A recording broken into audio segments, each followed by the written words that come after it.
The last thing is, at the end of the work session, I talked about the handicap ramps.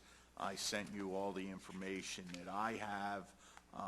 As I said, there's some liability issues with these retrofits for the handicap ramps, and I just need direction from council. Does Newtown Borough even want to get involved with these test sites for PennDOT? Bob, you weren't at work session. These are, Retrofits, yes. are I you? did catch up on a lot of emails, so Okay. Monday morning. So we need to give direction to our engineer. Well, can you broaden the liability scenario from, I didn't get that far, but what liability? Wait, no, I didn't. I just wanted I gave the information to all the council members for the first time. We finally got enough information from SBS Systems to forward it to you. And one of the biggest issues was indemnification, liability, things like that. They're asking us to indemnify them? No, we would ask them to indemnify the borough. Yeah, I guess the quick read I did on it was one, do we have enough locations in the borough to make it meaningful to them? Number two, will it aid our efforts in the future to be able to utilize this product to retrofit other locations beyond the initial ones? And can we in fact establish a relationship with us that if we have a positive impact on their ability to demonstrate their product, will we be able to benefit in the future in terms of pricing? Well, you'll definitely benefit from the pricing, as you know, with the several roads that you've done in the last couple of years. A handicap ramp, a new pour, reconstruct a handicap ramp runs around $3,000 to $4,000. This product comes somewhere in the $300-400 range at that point. So there's a significant savings. The problem is that this meets the criteria for the truncated domes on these ramps. You still have to have the slope that's correct. You still cannot share diagonal two-directional crosswalks with one ramp. We had a very hard time in the borough finding a suitable site for these mats that go down. Most of the borough's crosswalks are shared. Two crosswalks are shared by one ramp. So you don't have many. Can't say you'll benefit a lot by it, but you will benefit on the ones that you do have to use this material. $3,000 a crosswalk, it could be worthwhile doing. But I'm not sure if that's true, Bob. I mean, $3,000 is what it takes to upgrade a crosswalk. They're not planning to upgrade a crosswalk. All they're doing is drilling in a truncated dome, right? Gluing it down. Gluing it on, and gluing it on, dome. you already have to have as I understand it, you have to have a ramp that meets every other ADA standard with the exception of not having the tactile mat. And we don't have any of those as far as I can tell. Well, we have a couple places where you could test them, but they're not ADA, they're not up to the ADA standard at the moment now, right?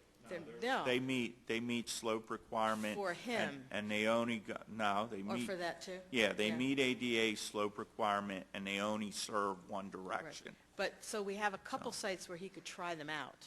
But in terms of our future need for them, we're going to have to do all the real work. And in that case, we have to do all the real work and make the real ramps. Are we going to want to glue on a truncated dome on there? Are we going to want to put in, we're going to be ripping them up, putting concrete in anyway. We might as well put in the concrete truncated domes. The issue is if you do a road in the future that has a ramp that serves two crosswalks, you're definitely going to have to tear them out. The mat's not going to help you there. If you have if you're doing a road that has a ramp that only serves one direction, but it's greater than 8% or 8.33%, you still have to tear them out and re-pour the concrete and make the slope more gradual. The current ramps we've put in recently they don't have concrete They have inlays, Or right? can this product be used as an inlay, or is it not possible to do it that way? Mat. This is a retrofit project on, for ramps that meet the slope and directional requirements. The only thing that's missing is you need the truncated domes. I mean, I would think a mat would be a few $100s, not, anywhere near the $3,000. So Yeah. in terms of the financial benefit for us to test this product for the state, we would get about $600 worth of mats installed for us, right? Something like Correct. that. I thought it was interesting also in his letter to you, was saying that, well, I can do it by myself, but I sure would like a helper.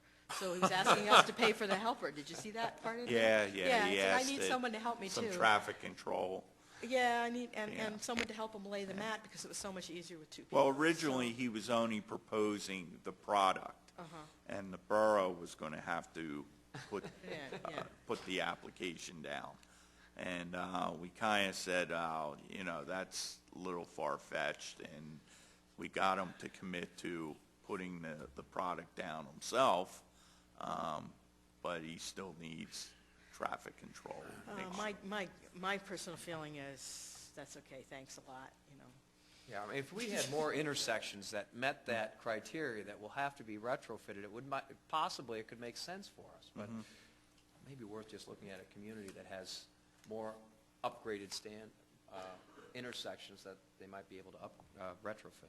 If I may interject as well, I have some liability concerns about that because this is a test product, and there is a possibility it may not work. So then it would have to be removed, and then we have that mess that we have to deal with as well. And we certainly want to have some understanding as to the liability, what insurance he has, that we're the named insured, that we have an indemnity, what happens if it's not approved. So there's a myriad of issues that you'd want to make sure that are covered if you wanted to go in this direction on this adventure. Yeah, I think the benefits to the borough are rather limited in this case. I think Rand put it very well at our last work session. We've spent enough time talking about this. All right, so it's official, right? Done. Okay. And that's all I have at this moment. Question for Larry? I have one, Larry. The Phillips Court improvements, I know they've been moving along. One that's been brought to my attention, wanted to ask you about, was the installation of the one-way sign. Do you know anything about that absence or that issue? No. I But thought all the signs were up. I did too, but I've heard from residents there, one of whom relayed having seen two close calls over the course of several days, and inquiring why the one-way signage isn't up. So if you could. Well, there is a do not enter sign, I understand I that, believe. but apparently there's additional signage that was supposed to be put up, and vehicles are going the wrong way. Okay, So I pass it along. will do. Thank you. I believe that's an HOA responsibility, is it not? You know what, it could be. think it is, But Mike. I think no, I'm told the developer was supposed to put it up, then it becomes HOA. Well, I think the way this one evolved is that they tried to get the borough to do this. We said, this is homeowners Right. association. We went to the developer, and as part of the punch list, I think you had it on that punch list, and they had agreed to that. I think it was something like that. I think you're right, and that's why I'm directing it to the engineer. Okay. Because it was still an obligation apparently for the I think it developer. was. Yeah. Okay.